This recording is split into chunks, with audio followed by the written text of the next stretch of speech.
Thank you. Thank you so much, everyone, for being here, and a big thank you to WGEO for hosting us this afternoon. My name is Naveen Raza. I work for HSBC. I'm currently in the MENAT sustainability team, looking after our clients' net zero transition, as well as HSBC's external partnerships in the sustainability field. I'm really delighted to be here today and talking to these two lovely gentlemen. I will leave it to them to introduce themselves. Mauricio. Thank you so much, Nima, and thank you to the organizers, to the World Green Economy Organization, HSBC, for inviting us. So I'm Mauricio Bermudez. I'm a managing director with Accenture's Global Sustainability Services team. Very quickly, for those who might not know Accenture, we're a professional services firm providing advisory, technology, and services to most of the Fortune 500, 730,000 employees with 65 billion in revenue. So we like to think we have a potential for good impact in this transition, urgent transition that we need to execute. Nick. Thank you so much, Naveen. Really good to be here. My name is Nick Robbins. I'm a professor in practice for sustainable finance at the London School of Economics. Means I'm not an academic. I have 20 years background in banking and investment and policy. I lead the sustainable finance work at the Grantham Research Institute, particularly focusing on the role of central banks, how we can restore nature, and also this issue of how we can finance the just transition. Thank you. While you have the mic, Nick, I'll start with you. So you spoke at the first ever ministerial meeting on just transition here at COP, and I know that this COP specifically has focused a lot on the just transition. It's been a big focus for us here. Would you like to just set the context of this discussion? Why is the just transition so important, and what can you tell us more broadly? I mean, it was very striking. So those of you who know the Paris Agreement, there was one line in the Paris Agreement saying that action on climate change should take account of the implications for workers and communities. And now if you look at really anything in the COP agreement that's going to be signed in the next few days, really the just transition, the social dimension is very important. Just to quote one of the ministers who was speaking there, Teresa Ribera from Spain, she was saying really the transition will not happen unless it's fair. And so what does that mean in terms of a just transition? It means thinking about the risks that transition could make for people. So think about workers and communities in high carbon regions and sectors. Also thinking about the opportunities. We have huge opportunities with the tripling of renewables, doubling of energy efficiency, but we're going to need a skilled, motivated workforce for that. And then the important thing is that the transition can't be imposed on people. The just transition is about outcomes, but also about process. So that's about social dialogue within companies, but also stakeholder participation with communities and so on. And that's really the package of the just transition. And it's now at the highest level. It really is. Prime ministers, presidents, and so on are leading it. And I think there's been a lot of innovation about how it can be delivered, particularly in the context of emerging markets, which is our discussion today. Thank you so much. Mauricio, I'll come to you now. We are here today to launch a very interesting report that we collaborated on. So if you could touch on that and talk to us a little bit about that, and at the same time, talk to us about any kind of just transition frameworks that you've come across with your clients that can give us some practical examples of how companies are doing this. Yeah, thank you very much.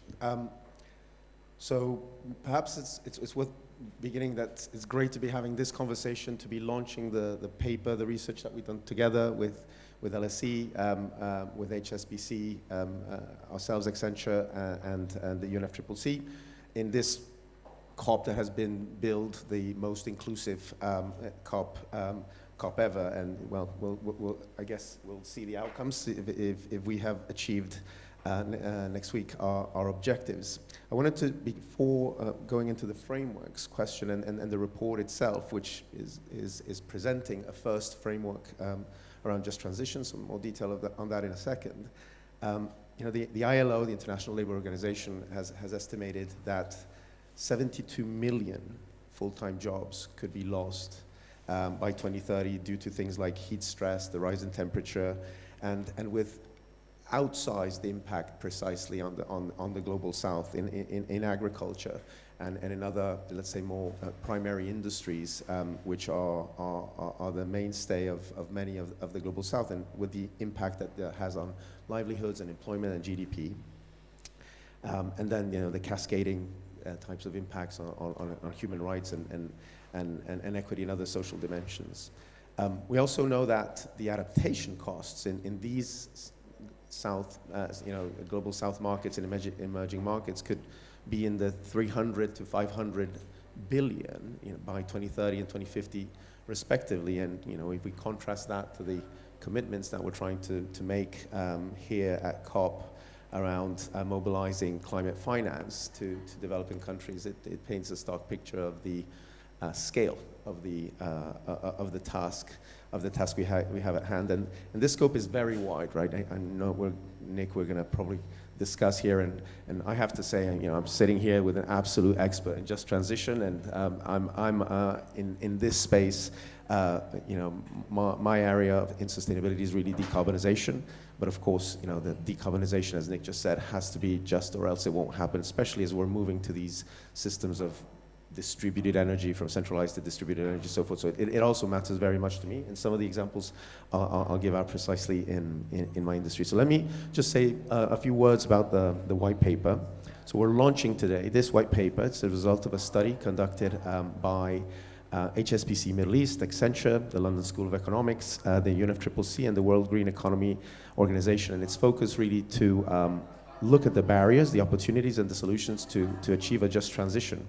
How that's been done, it's the culmination of a series of workshops, of interviews, of engagement with about 80 stakeholders across think tanks, across government bodies, academia, industry bodies, and looking at 5 sectors: agriculture, transport, energy, construction, manufacturing, and with a focus on 3 global south countries, which were Egypt, India, and South Africa.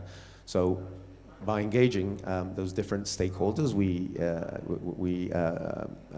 elicited their perspectives, their learnings, and used that to develop this just transition framework, a first framework, we think, that builds on these values, these themes, and to help organizations think about what we mean by just transition in a more detailed way. And it's building, of course, on an existing ESG framework, so that didn't just kind of dream it up out of the skies, building on the taxonomies and definitions that exist already in other ESG frameworks.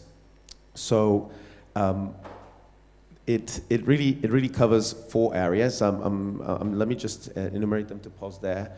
And then I'll answer your question on what have we seen out there. So the 4 main areas are policy and framework, investment strategies, the engagement of the private sector, and then how we might measure those areas. So you'll see it's very nicely visually presented with those kind of 4 chunks, and then a subdivision across KPIs and areas within the framework.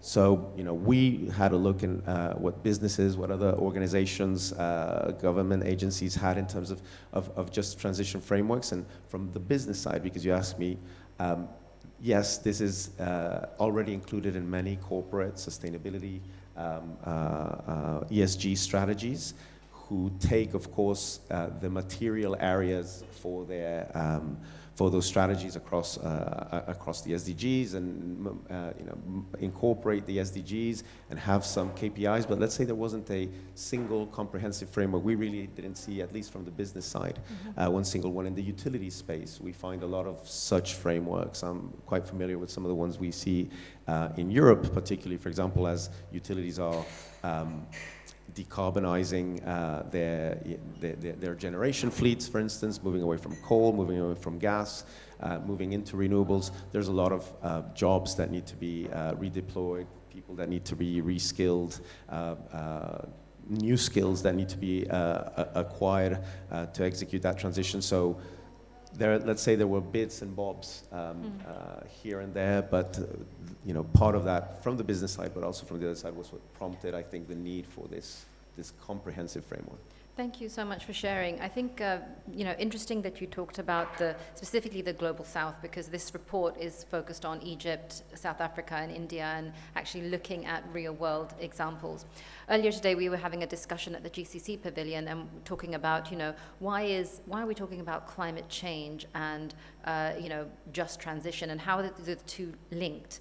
And the discussion was really around how often the more vulnerable countries and communities suffer from the effects of climate change, whereas they often are the least contributors to climate change. And it seems very unfair, that dynamic.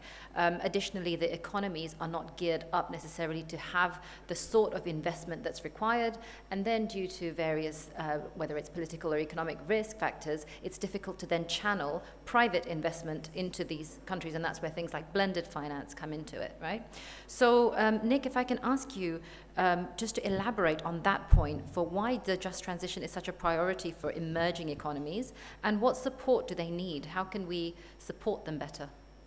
Well, I think what you just said, Naveen, was really, really profound, because in a sense, we've got two big transformational issues sort of coming together. Firstly is the theme of climate justice, which in a sense is that there has been disproportionate generation of carbon pollution by the global north, but the people who are suffering from that loss and damage are in the global south. So that's sort of climate justice, and here you need tools for that, the loss and damage fund.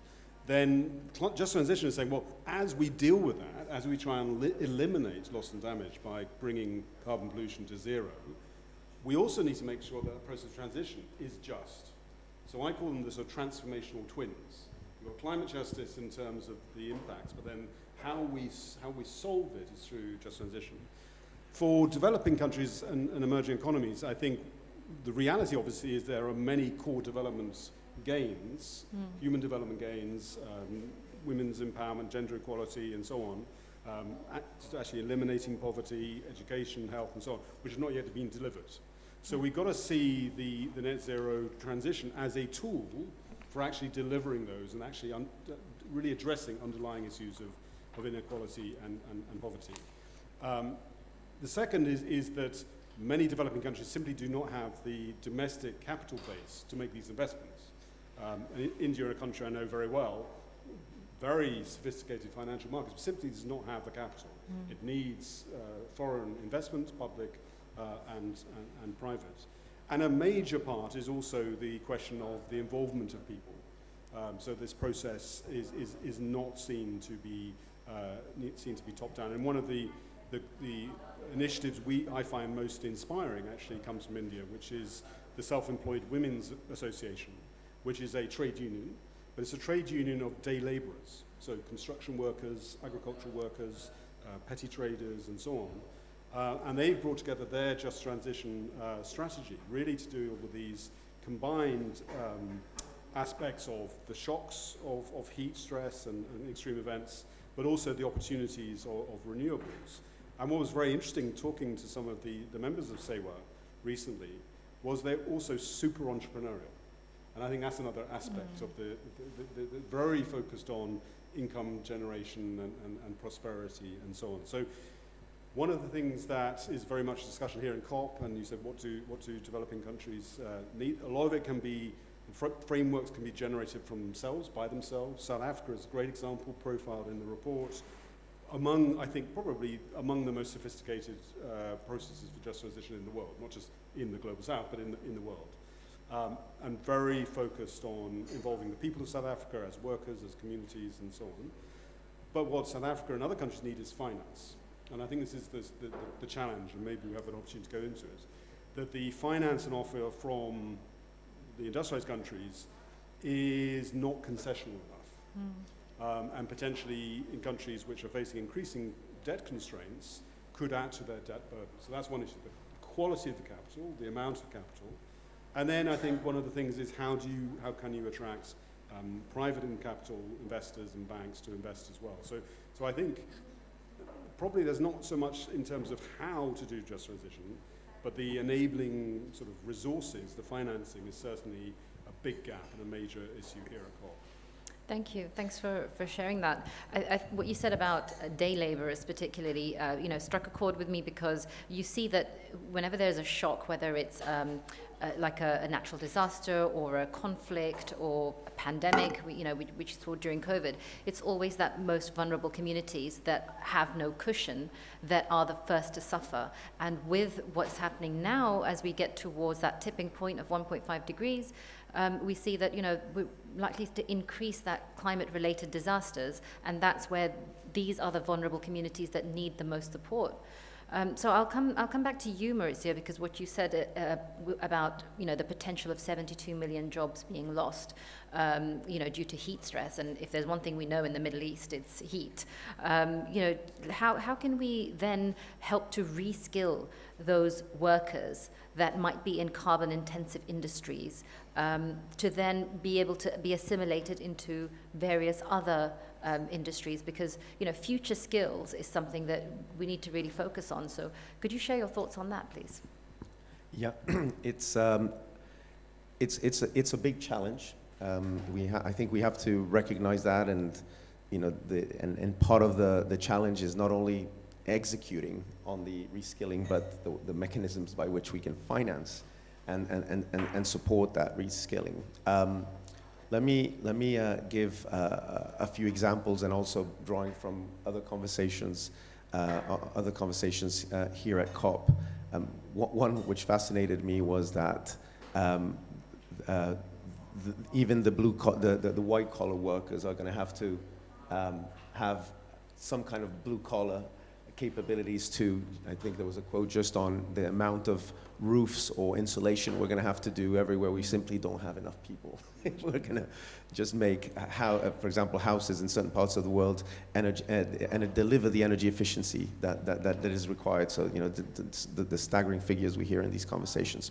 But, coming back to how we might reskill, I think there's some good news in the technologies that are now available and that are really at the fingertips of most people, and with good distribution, including in the global south. Access to computers and smartphones, even if still far from being pervasive, has materially increased. And there are just some great examples out there of how technology can help reskilling through remote access, mobile access, micro courses on a bunch of things. And I think it's well known how even many of us in the privileged parts of the world reskill ourselves to do basic tasks through YouTube. There's a lot of that can more formally happen in developing new skills, whether those are basic electrician skills, basic construction skills, to more sophisticated systems. So the technology will help us a lot in skilling, and including through the impressive development that we've seen over the past couple of years around conversational or generative AI, where it's less of modules and click here and do that, but where you can literally have a conversation and have more of a classroom type experience through the technology, rather than us having to provide structured or create more structured content as we used to have to, let's say, in some types of online learning tools. Other really interesting potentials for technology, Accenture actually deployed a few of these platforms during the COVID crisis, was simply using technology to matchmake and to broker supply and demand of skills. There where we have supply of skills across certain skill types, capabilities, and there where they're used. So there too, of course, the applications in regions and countries and industries will vary, but there too, there's a huge potential to matchmake and ensure the right resources are in the right place at the right time as we transition. So there are a few examples of where technology might help. I'm sure there are many others will come. Yeah, thank you for sharing that. I definitely think that it took a pandemic for us to understand the transferability of some of our skills and the global nature of the world that we live in now, and how somebody who can be remote but still share their experience and their skills and work on something in a different part of the world. So I think in that way, that was definitely a plus that did come out of COVID. I want to open up the floor to the audience if there are any questions or comments. I see a lot of experts in the room. So please, I don't know if we have another roaming mic, or you want to just come forward and grab this one, introduce yourself, and you know, we do have another seat here in front if you would like to become our guest panelist. Wow. Okay. Smile, you're on camera. Yeah. When I put my hand up, if only I knew. Hello, everyone. My name is Chidi Oti Obihara. I'm Senior Research Fellow 2022 from Project Drawdown, expert advisor at SBTI, co-founder of the COP26 Climate Action Plan, former non-exec at the Green Party UK, and I'm here as Climate Finance Envoy for Vanuatu. And wanted to thank both of the really excellent panelists for that great outline of all of the issues around the just transition as we see it in decarbonizing the global economy. I came in desperately keen to hear what you had to say about nature diversity, because on top of the organic carbon that we need to get out of the atmosphere, there's a broader, deeper web of interconnected biodiversity challenges that we face. And of course, the stakeholders involved in that just transition are far more complicated. There are lots of context and issues, but I think if I leave my question there, I hope that's helpful. Thank you. Well, I think that's a great issue, and if we sort of rewind a bit to when the ILO produced its Just Transition Guidelines in September 2015, so the same month as the SDGs, it was actually about just transition to environmentally sustainable economies. So it wasn't necessarily about climate. The just transition is relevant for plastic waste, it's relevant for circular economies, it's relevant for toxics, and it's super relevant for biodiversity and nature. And in many ways, I think the social sort of challenge or dimension is much more intrinsic when we're thinking about agriculture, we're thinking about nature, forests, oceans, and so on. Particularly on land, I mean, the workers, whatever, are on the land. They live in the land, and so it's much more intrinsic, particularly when you're considering indigenous peoples. So in a sense, I think we've started with the energy sector, got fossil fuels, renewables, and so on. But I think increasingly there's a recognition that justice is absolutely essential to achieve the end of deforestation, the regeneration of agriculture, particularly the delivery of nature-based solutions. I think interesting that there are quite a few social provisions in sort of emerging nature-based solutions programs to make sure that communities aren't faced with extractive solutions, and similarly on oceans. So I think to some extent we're just beginning to frame that area. And there, financial inclusion is going to be a major area, particularly for women and women who work in the agricultural sector who have very poor access to finance at the moment. Thank you, and perhaps your question is related to the fact that because I'm in focus on decarbonization, the examples might be there, but it's absolutely not the intent. Actually, I wish I could show you, and we could project, but then maybe that's just an invitation for you guys to go and see the paper.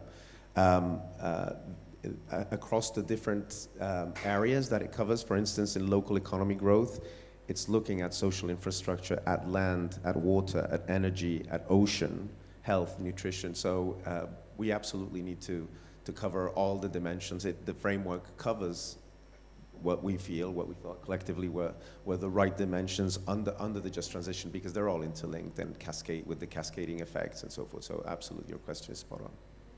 Thank you so much. We have another question here if you want to come and introduce yourself. Yeah, I will stay right here. All right, fine. All right, my name is Simon Schmidt. I'm a partner at a company called SkillUp and direct this initiative that's convened by the high-level champions called the Just Skills Up. And these examples are quite relevant for me because we do work with the utility in Egypt, the state-owned utility, as well as the PCC in South Africa. So quite familiar with these examples. And to pick up on your point, Miguel, around skill building, these tools being there around skills anticipation, matching, etc. Yes, these tools are there, but there needs to be, the capacity still needs to be built quite significantly in all of these countries. We just had specifically around skills anticipation, which is quite a difficult thing to do, and no one does it well around the world. And everybody who tells you they know what jobs will be in demand 5 years from now might be lying to you or might be too confident. And that's really, I mean, just using as an example, ChatGPT is about a year old, and about a year ago, the most convenient advice was learn to code. Now you don't really need to learn to code anymore. So skills anticipation is really, really quite tricky. And it's, I guess my question around this is like, how can we develop sort of scalable approaches, replicable approaches that work in these emerging economies, that even work in LDCs, that work in, I was on a panel today with folks from the Employers Organization of Samoa and with folks from the Employers Organization of Barbados. And there's no online job vacancies to look at for skills anticipation, right? So there needs to be so much capacity building, so much development work, so much work on economic diversification to find jobs to transition into. That's the example of Mpumalanga, where the unemployment rate is already at 41%, right? So these challenges are complex. These challenges go beyond justice within the country. There's the climate justice example that Nick mentioned. I mean, that's what's going on in the work program discussions right now. Like, what does just transition mean? Does it mean within a country? Does it mean loss and damage? Does it mean, what does it mean? So there's like, it's such a multifaceted issue that it's quite hard to address. So I'm quite interested in reading this report as well to see how you have managed to address that issue as well. Thank you so much for your question. I think it's a great question, and you know, as a mother, it definitely resonates with me, because they say 85% of the jobs that our 5-year-olds will do have not been invented yet. So skills anticipation is a really great question. You know, the world is changing so fast. How do we keep up with that? I mean, one of the pieces of work we did at the LSE with Saranjali Tandon and Prasad Modak in India was looking at what does the just transition look, particularly from a financial perspective in India. And there's a very interesting session we had looking at this issue of green jobs and green skills.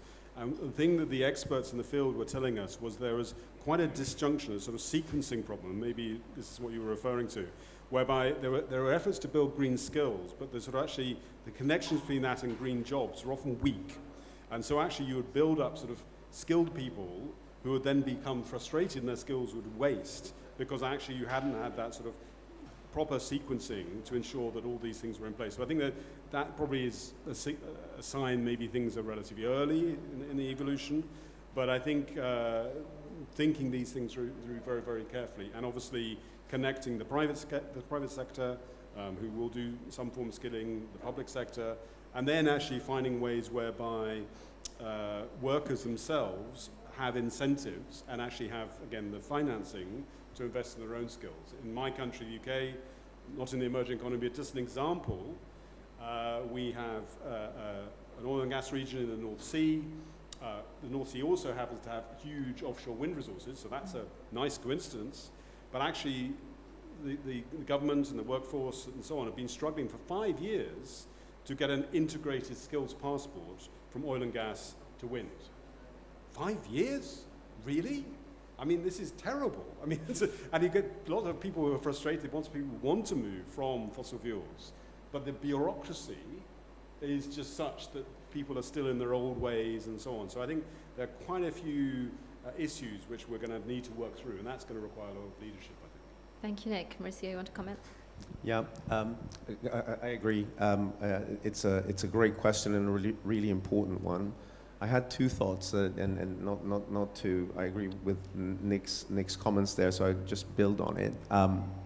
First is that we do have, you know, with 2x energy efficiency, 3x renewables, electrification of fleets, we do have a bit of line of sight to a ton of stuff we're going to have to do. So I completely agree with the uncertainty and your point, Nick, about skills matching, but there is already, you know, we know there's a big chunk of demand for certain skills that we don't have in terms of knowledge and in terms of volume. So already there, I think we should think about in the framework, and as folks think about, how can we give that visibility between the demanders of the skills, the OEM manufacturers and the engineering firms and the governments, and the financiers, the deploying capital to, the different organizations, government agencies, academia, etc., that would benefit from having that line of sight to that demand. That was the first one. And the second one, I was smiling as the example I gave earlier about, kind of technology enabling matchmaking. We should explore those types of capabilities going forward. So it's not just about linking supply and demand, but linking it better, linking it in a different way, in a more open way. And that made me think a little bit about, well, here we're talking about just transition framework. We're probably going to have to get a lot better and do work around classifying, naming, those skills, like the structures by which we can have a common language so that, between different actors, we can, better communicate, target those skills between who needs them and who can offer them. Thank you. Are there any other questions or comments from the panel? The mic.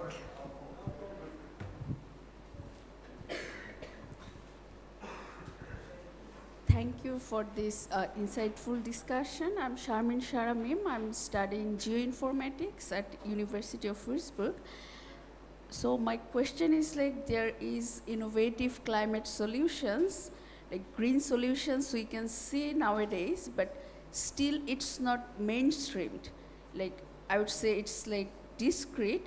So how we can make these green solutions more mainstreamed, and also how we can change, youth like me, our mindset that we are more contributed to develop the green skills and are more attracted to green jobs. Thank you. While you have the mic, David, would you like to comment? I know you always have something very thoughtful and insightful to say. Welcome to the guest. Please. To the guest panelists. The hot seat. Well, a few reflections on that question. I'm David Ramos. I'm the head of sustainability for HSBC here in the Middle East.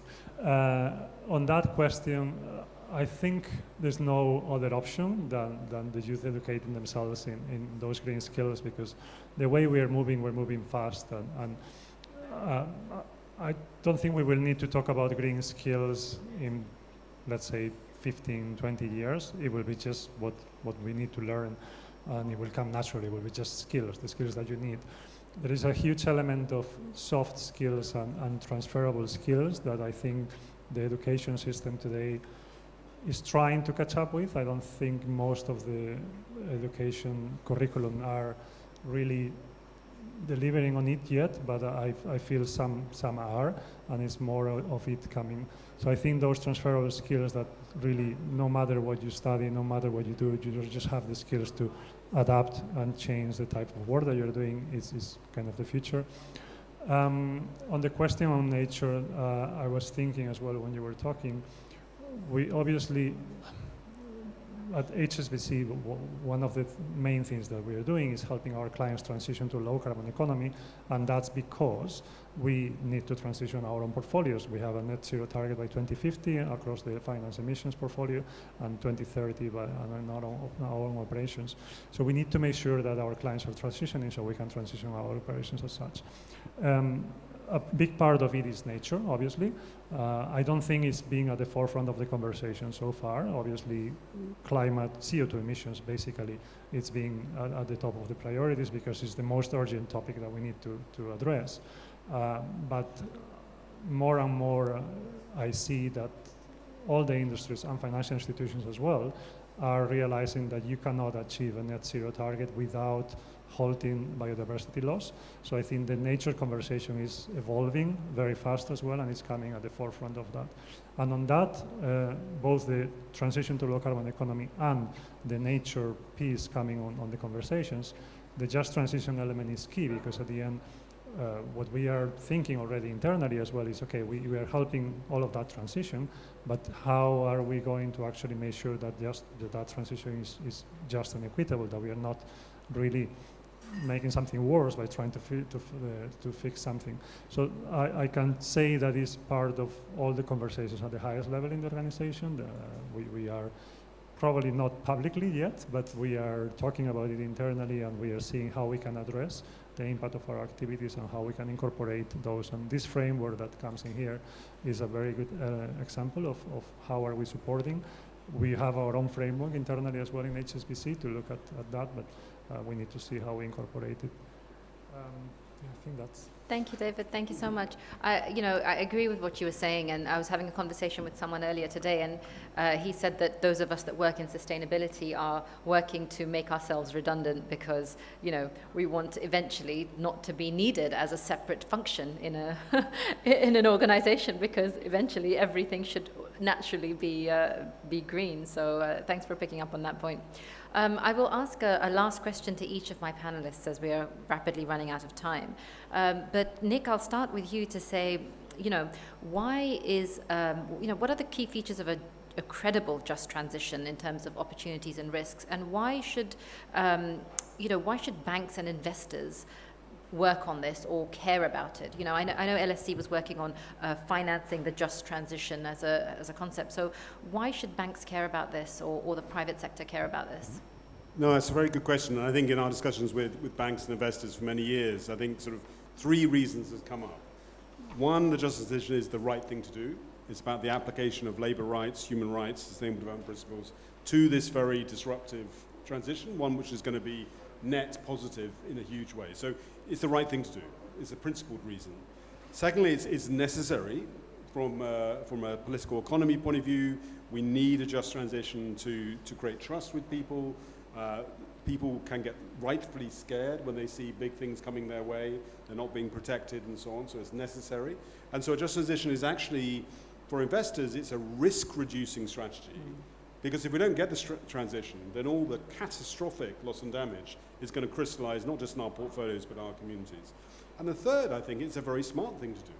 Because as we've just been discussing, what we're thinking about is actually, if we want to use this terminology, we are investing in the human, but also the social capital for a hyper-prosperous economy. So one of the things, talking to companies, what they are wanting to do is to be able to show, particularly to their shareholders, that actually by doing just transition well, they are a more robust and over the long time better value company. So it's clearly an ethical thing. It's clearly, in a sense, an issue of political strategy or strategy. But I think it fundamentally is going to add to value creation as well. And some of the things we're doing here at COP, we launched a report looking actually at how the bond market, the green, social, sustainable bond market could be used as a basis of connecting these two things, rapid climate action, but also social justice. Thank you. Mauricio, do you want to comment on that? I actually wanted to ask you an additional question there, Nick, as you were mentioning. So we've seen in nature-based solutions some examples of green bonds, debt swaps, restructuring national debt to finance protection of nature. Is there potential to do that kind of thing also for more programmatic things in just transition, you reckon?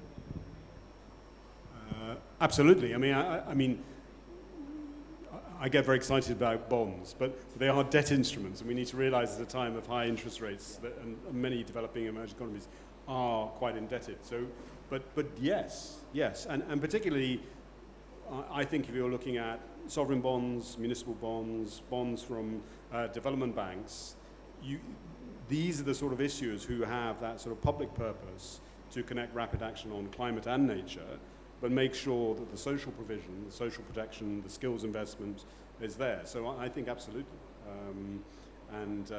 We will see a number of issuances on this in the next year. Thank you so much. I like the chair, so I can comment on that one as well.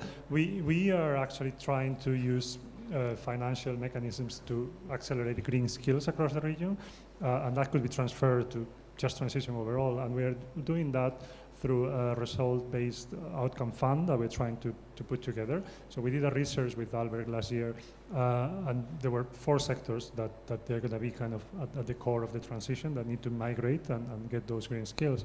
And what we're trying to do is we're trying to find partners that would like to come on board with us and then create a framework that is going to help accelerate green skills across the region with all the skilling institutions by identifying them and kind of trying to find out who are the key ones and how we can help them with it, and then raise capital that would help hopefully accelerate.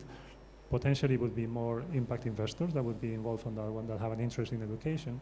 And with that capital, potentially you can demonstrate that you are actually helping those countries where the fund is deployed to advance and to be more ready for green skills in the future that they need. And that would potentially generate more jobs and all of that. So yeah. So like a social kind of, yeah. It's not a bond, it's more of a fund, but and it wouldn't be, but yeah, similar structure at the end, yeah. Thank you, David. A good segue into my last question for Maurizio, which is really that, if something doesn't get measured, it doesn't get improved, right? It doesn't get delivered. So when we have insufficient data, and that really is a challenge, especially in the Global South and in some of our MENAT markets as well, what role can we see digital technologies playing in really that access to data? In just a couple of minutes, if you could answer that for us, please. A huge one. It'll play a huge one, and again, I invite everyone to look at the framework, but we're really at the beginning, at the base camp foothills of the data that we're going to need to adequately allocate capital, adequately allocate risk, discover hotspots and opportunity in this space. I was on a panel the other day looking at this just from an ocean perspective, and of course, ocean intimately tied also to communities and livelihoods. It's going to play a huge role, and we have an enormous task ahead of us in terms of sourcing the data. But the good news is we can apply these novel technologies that are available to us to begin discovering data, whether that is satellite imagery to see deforestation rates or whether a project is being executed or not, whether that is crowdsourced data that we can take from social media on whether this is being used, and I can't say where it's being used, but where photographs of municipalities are being used to do proxy assessments of corruption and execution of council budgets. I mean, the list is literally huge, and so I think part of it will be doing that Pareto assessment. Which are the key areas where we urgently need data to be able to unlock the finance, to be able to identify the most impactful areas of just transition. I don't know whether that's reskilling or whether that's the job matchmaking we've talked about, and many other areas that I'm sure will be necessary. Thank you so much, Maurizio. It brings us to the end of our panel, and I think the real takeaway from this entire discussion is that we need to focus on the E and the S and the G, and it has to be a holistic conversation in order for us to have a credible transition. I'd really like to just thank our two experts for a very rich conversation, but also thank the audience for such a great participation and enriching conversation. Thank you very much, and thank you, WGEO, for hosting us.